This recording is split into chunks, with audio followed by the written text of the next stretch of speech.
Have you ever been in the woods, alone, and felt like someone or something was watching you? I never believed in skinwalkers until I had an encounter that changed everything. It was supposed to be just another camping trip with some friends, but it ended up being a nightmare, one I could not wake up from. This story will haunt me for the rest of my life, and I'm telling you so you'll know why you should never go into the woods at night.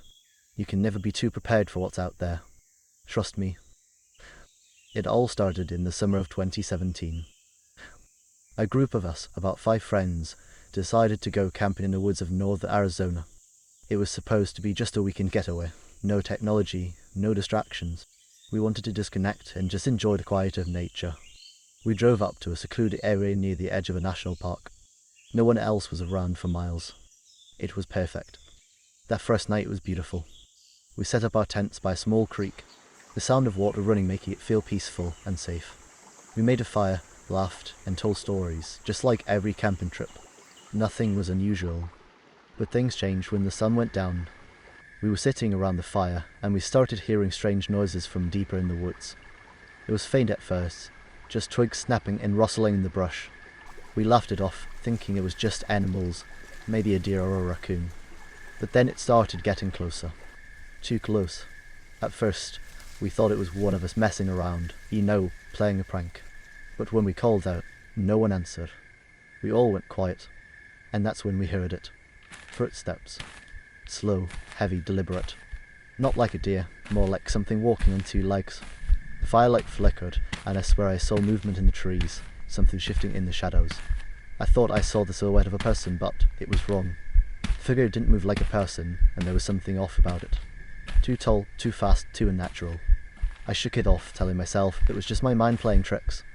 I mean, it was deep in the woods, right? But I wasn't the only one who noticed. One of my friends, Rachel, seemed on edge. She kept staring into the dark trees, her eyes wide. I asked her what was wrong, but she just whispered, "Do you hear it?" Before I could answer, one of our group, Danny, went to get more firewood. We all watched him walk toward the woods, but after a few minutes, something weird happened. We couldn't hear him anymore. No more footsteps.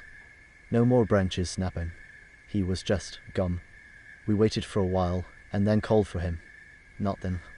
We had to find him. We grabbed flashlights and started searching the forest, calling his name.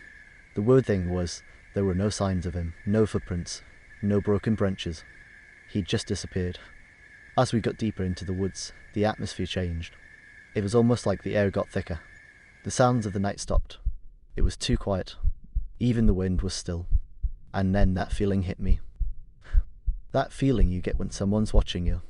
I remember turning around and seeing something. A shadow moving just out of sight. Too tall.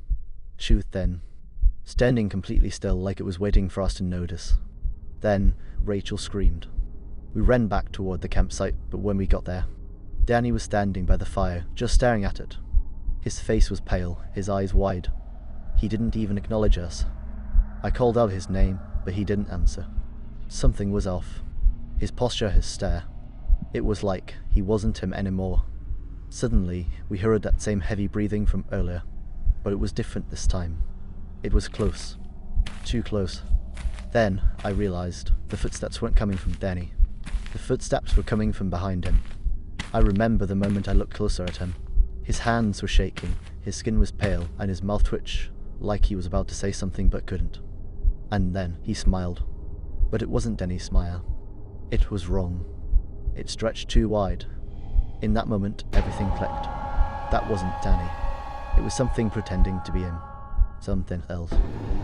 We ran. We bolted, screaming into the woods, and didn't stop until we reached the main road. We made it to the nearest gas station and called for help. The whole time, we tried to make sense of what happened, but none of us could. When the police went back to the campsite, everything was gone. The tents, the fire pit, nothing was left. It was like we'd never been there at all. I haven't been back to those woods since, and I never will. But I'll never forget the look on Danny's face, or the things I saw that night, because I know we weren't the only ones in those woods. And whatever was out there, it's still out there, waiting. If this story gave you the chills, hit like, subscribe, and follow for more real-life horror and strange encounters. Got a story of your own? Drop it in the comments. You never know, it might be the next one we tell.